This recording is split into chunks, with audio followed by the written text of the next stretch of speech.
سروکی میبرم ببینن konuşma ببینن من خوازن من اینجا کس نمره رفته اینجا بارش بده یعنی Öcalan yani denge kurmanca ber wilo am txwazin dengeyê nekeyê sûretê em girtilî bibînin. Daxwaziyam ew e Nevrozê de em serokê xwe bibînin. Em xwazin serokatî tişta got yani çözüm sürecî de îsteka wî daxwaziya çi ye em dixwazin bizzat ji wî nekê deng bikin. Tabii dixwazim ya gerwere.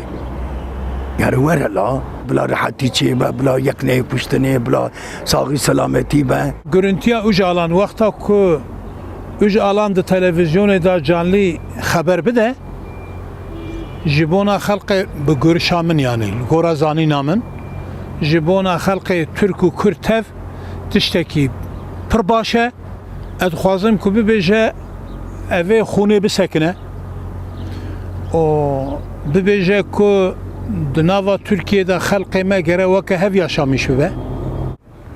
Eyvallah baş, bebese baş be. Bırakı, ondan sonra demokrasi. Dixwazim mesaja wî bê û xelk temaşe bike.